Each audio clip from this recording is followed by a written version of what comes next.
What's up YouTube, Capital G here, back with the week of Porter. And guys, I think I might have found it. I might have found the next sleeper OP deck. I know you guys are like, Cap G, back at it again with the clickbait. You knew you couldn't stay away. No, I am 100% serious. This legendary Fisherman Mermail is it's a freaking legitimate deck. And I will admit at the beginning of the video, it could just be the Mermail part of the deck carrying the legendary Fisherman parts, but all I know is my eyes tell me that this deck is powerful. These plays are spicy, and I'm gonna just roll this, and you guys tell me at the end that you are not impressed. By the way, is it me or does every deck in the fucking format play a field spell? Like, I feel like every deck in Yu-Gi-Oh! Is just playing field spell. Legendary Ocean over here, Gear Town down at the bottom. Let's go ahead and roll this. So I believe Gears are up first, yeah.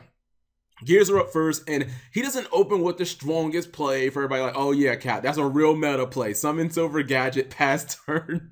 It's not the strongest play ever, but he does have a Silver Gadget that floats, and he does have a Max C. The Dark Hole, I get so many people who open with Dark Hole. It's like, what is it with that card? Every damn replay I have is just opening with Dark Hole. So he's going to open with Neft Abyss, and obviously going to plus off that. He is going to try and summon Megalo. That's going to get the Max C. But, I mean, come on, guys. You know Mermail ain't going to give no fucks about Max C. If you try and just Max C them, they're going to keep on going. But look how hard he's actually able to go. He's going to summon a second copy of Mermail, second copy of Megalo. Then he goes for Moulin Glacier. Then he's going to Tribute. And he actually is going to bring back the Poseidra, the Atlantean Dragon, which is a very strong card. Then he's going to activate 2 equipped cards. Then play Legendary Ocean, and I mean, just look at the damage that he has on boards: 4,200, 3,000, 3,000, and we got 2,600. Actually, in one of the Megalos can attack twice. So even though he did have the gadgets effects, like it just doesn't matter. Like GG, no re. I know you guys are thinking,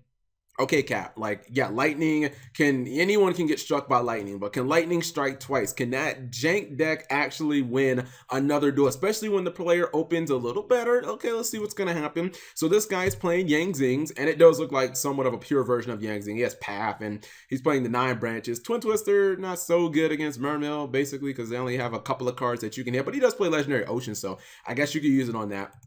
He's going to summon the Legendary Fisherman 2, really good card, and he's going to attack, and this duel is not an OTK. Then he's going to go for Legendary Fisherman 3. Now, he's going to try and kill it, or he negates the effect, but since it can actually be destroyed by card effects, it doesn't actually die, and now you're just going to see him explode. Once you get Neft Abyss in any type of Mermail deck, obviously that's when the playmaking starts. He goes for a Megalo on top of that, and he's going to basically go nuts on this guy. Like, he basically needed another copy of 9 branches. He's going to summon that Moulin Glacier, get rid of your entire hand, summon Fishborg Archer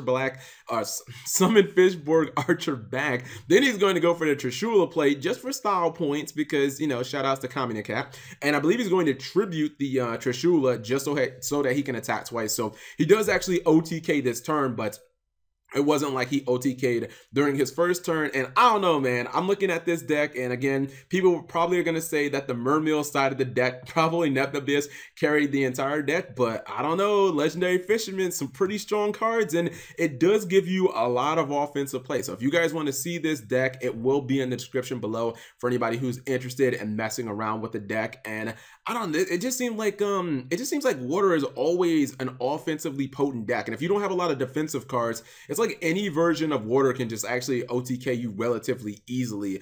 And I don't know, it just seems like a really strong effect. Even if his opponent did have some type of monster effect to try and counter this, I mean, like he had the what's it called, the Abyss Scale of Cetus, so wasn't going to resolve anyway. So thank you guys for watching as always, and subscribe if you have not already.